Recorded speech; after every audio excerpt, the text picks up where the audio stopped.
what we've learned about turning this parking space into a green space for people to gather, it's beyond the physical space itself. What actually enabled us to do that was connecting with people. There was no way that we could have done this without all the relationships we built.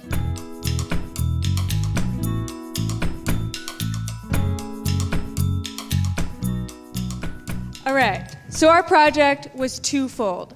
First, the city asked us to produce a report and a map that identified all the underutilized street space in the Grandview Woodland community that had the potential to be turned into mini parks. This is the street to park concept, and it's about finding those underutilized spaces previously occupied by parked cars and turning it into these vibrant places for people to be, for people to gather with one another. And so we did. We worked with a group of UBC students to produce that map, to produce that report, and we sent it off to the city. But we're not here to tell you about that report. We're here to tell you about how we brought that report to life and why we turned 2 parking spaces into a mini park for a day. So there's 3 main reasons why we did this. One, the fundamental reason is that we want to see and feel connection in our own city, and so we wanted to make a place where that can happen. And the reason we chose to do this with a park is because a park is one of our most well-understood shared spaces. I mean, you can go to places all over the world and you can see people sitting in parks and playing and laying in the grass, so we understand that as a space. So it works really well to invite people into a space. But then when you combine that with sticking it on the side of the street, it has sort of this wow factor, and you're just walking by, you're walking your groceries, and you're like, there's a park on the side of the street. It's not what you expect. So it also has that impact of being surprising. So it does this twofold thing of being comforting and welcoming in that way we understand, but also surprising, so you want to engage with it. And one of the reasons we wanted to demonstrate this by doing it for a whole day was that one of the biggest barriers the city and other stakeholders face with moving these projects forward, these street to park conversions, is how adamantly attached people are to their parking spots. They get really upset when you talk about taking them away. So we thought that it would really require a perception shift. So we wanted to create a space where people could actually see and feel what it's like to be in a space that values people over cars. And a report can't do that. People have to feel it.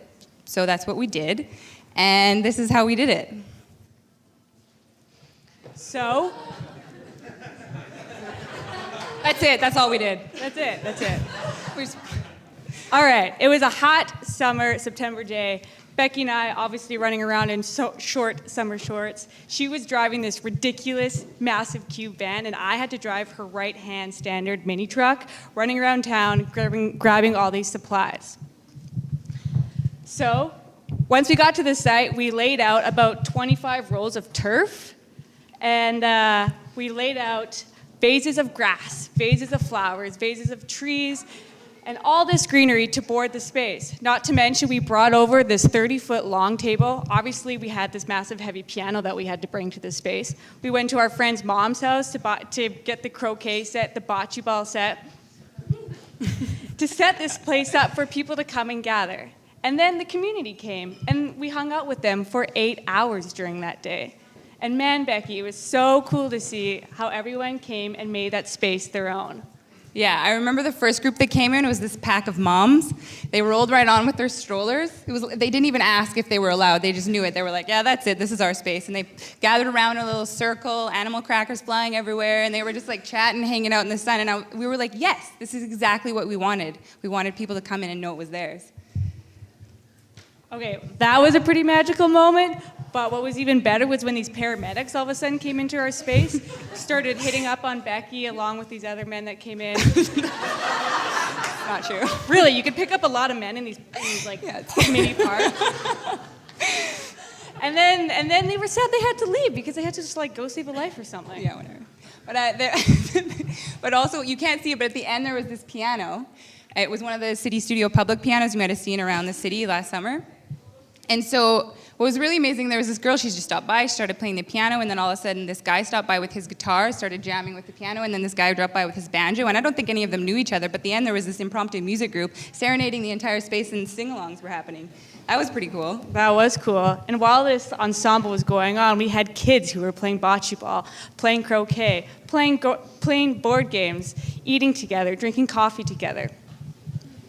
But, you know, thinking back on it all, this event happened 8 months ago. And I think what we've learned about turning this parking space into a green space for people to gather, it's beyond the physical space itself. Mm-hmm. Like our original goal with this project was to create a space for physical connection, but what actually enabled us to do that was connecting with people. There was no way that we could have done this without all the relationships we built. We had to talk to a lot of people in order for this to happen. We had to get all of the supplies. They were all donated from like maybe 4 different suppliers. We had to get approval from the city and different people. We had to talk to businesses. We had to connect with the community, with the public.